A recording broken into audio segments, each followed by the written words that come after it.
Assalamualaikum and good day everyone. My name is Muhammad Hakimi bin Abdul Jalil, message number L2480550 from Group 6. Today, we will be presenting Chapter 6, Mindful Listening. Mindful listening is a crucial communication skill that helps us fully understand and connect with others. In this chapter, we will explore what listening truly means. Not just hearing sound, but actively focusing on being present in the moment.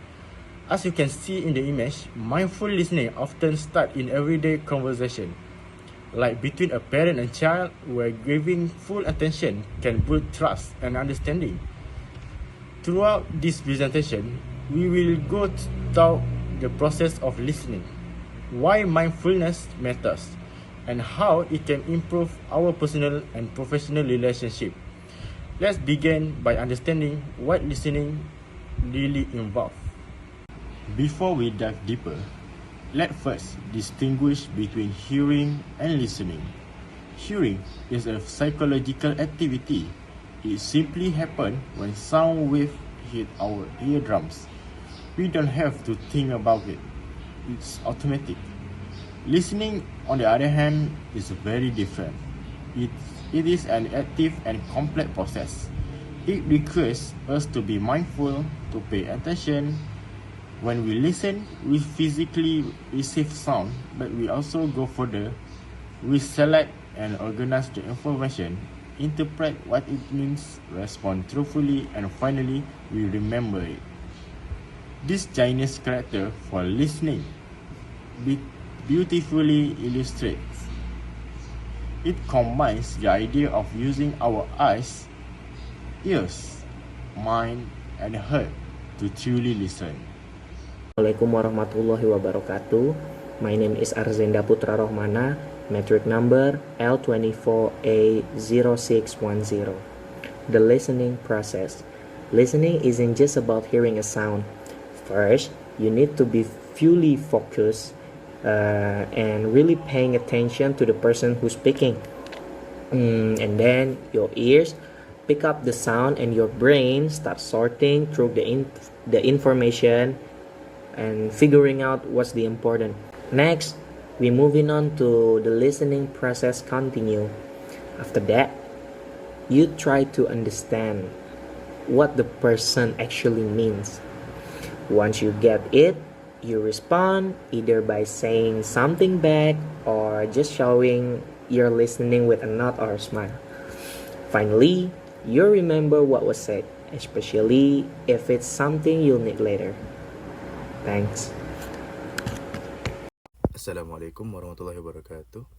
My name is Muhammad Fakir Ilmam bin Muhammad Nazri, and my metric number is L24B0464, and I'm talking about the obstacle to mindful listening. For the first one, from the external obstacle, there is a message overload. In a world where we constantly bombard with information, it's hard to process every piece of communication with full attention. When we are overloaded with message, we cannot give each one the mindful it deserves, which can lead to missed detail or shallow understanding in in every context that we are listening to. And for the second one, in the external obstacle, a complex message filled with technical jargon or intricate details can be difficult to follow when the information is too detailed or convoluted.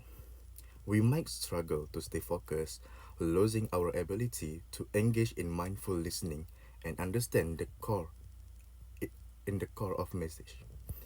And for the verbal and nonverbal, which is a noise, extreme external distraction like a background noise or interruption make it difficult to focus on the speaker.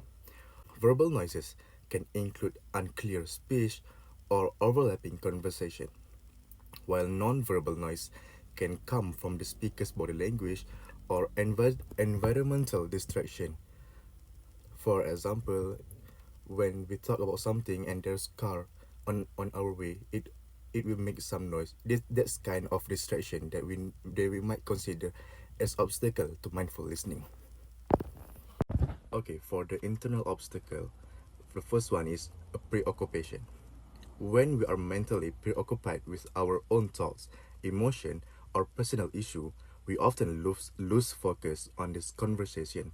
This internal distraction prevents us from being present and truly listening to the other person, leading to incomplete or initiative communication.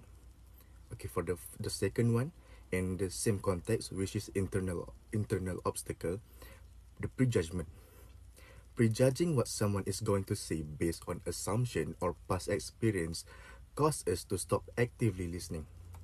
We might tune out or dismiss what they have to say because we believe we already know their perspective, which prevent us from engaging openly and receiving the full message.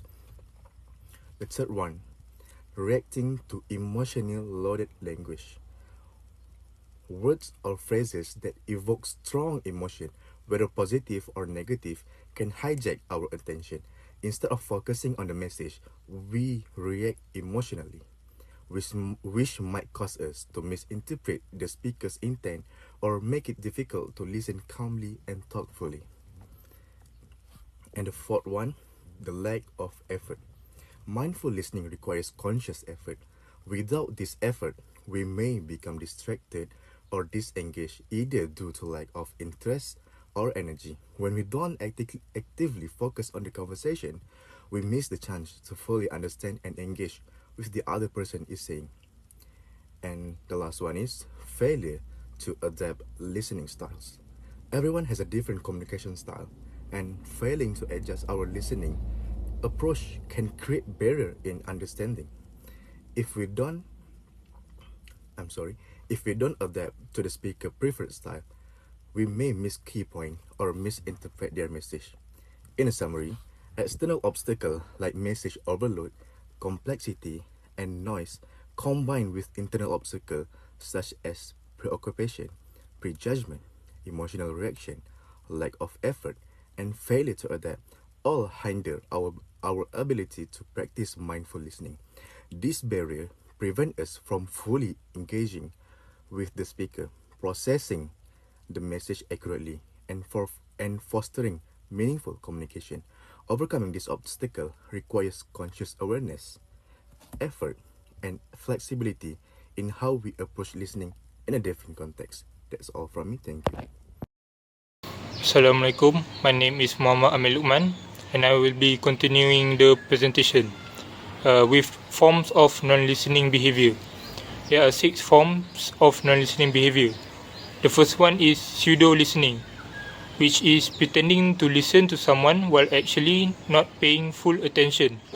You might not or give other cues like you're engaged, but your mind is elsewhere. The second form is monopolizing. When a person takes over the conversation and doesn't give others a chance to speak or be heard, that is monopolizing. The third one is selective listening. Selective listening is when someone only hears parts of a message that interest them or support what they already believe. That they will ignore other messages that might prove them wrong or disagree with them. The fourth form of non-listening behavior is defensive listening. It is when someone interprets innocent or neutral comments as personal attacks or criticism on themselves. Instead of trying to understand the message, they become overly sensitive and react defensively, often creating conflict where none was intended. The fifth form is ambushing. Ambushing is when someone listens very carefully, not to understand, but to collect information they can use to attack or criticize later. Instead of being open or supportive, they're waiting for a mistake or contradiction so they can jump in and argue. The last form of non-listening behavior is literal listening. Literal listening is when someone pays attention only to the exact words being said, but completely ignores the emotions, tone, or deeper meaning behind them. They focus on the surface message and miss the speaker's feelings or intentions, often leading to misunderstandings. For example, if someone says that they are fine, in a clearly upset tone. A literal listener might just respond with "okay then," instead of noticing that they're not actually fine.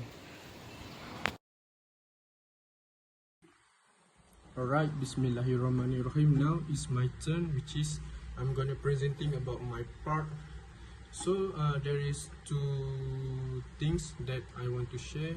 There is two part which is I need to explain. The first of all, let's talk about listening for pleasure. Listening for pleasure means we simply enjoy what we hear without any particular adjective. It can be music, story, and casual conversation. Next is listening for information, which is when we listen to gather information, we must be mindful, which is meaning we should not let our mind wander, because it is important for us to control obstacle like noise or any physiological distraction, so we can focus properly. Which is for me, we should also ask question if we have something is unclear to know or to explain about something that we don't know. We can use aids to help recall information later and organize to what we hear to understand more and to make it better for us to understand and be clear about that information. Moving on to the listening to support others. In this case, be mindful is also important. We must be careful not to impress the judgment, because our goal is to support people, not criticize them, because we want to help them, we want to make them feel better, and we don't want to make them feel more sad or any anxious feelings. We should try to understand them by paraphrasing what they say and using the minimal encourage, such as tell me more, really, I'm with you, it's okay, I'm with you. And we can like advise them and support them in any particular way. Non-verbal signals like nodding or raising an eyebrow can also show that we are listening. We should also ask questions and, very importantly, express support even we don't fully agree with the idea being expressed. Hello guys, my name is Syed Daniel Azib bin Syed Muhammad Shikri. My matrix number is L24A0571, and here I am today to talk about social media and listening. Some social media needs us to listen carefully, like videos or live talks. But social media can also distract us from good listening, because we might get too focused on our phones. That's why we need critical thinking, to think before we believe or react to what we see online. Now, how do we listen better? First, be mindful. Stay focused on the person talking. Second, adapt. Listen differently depending on the situation. And third, listen actively. Show that you are paying attention by nodding or asking questions. In short, social media can hurt our listening, but if we stay mindful, adapt, and listen actively, we can be a better listener. Thank you.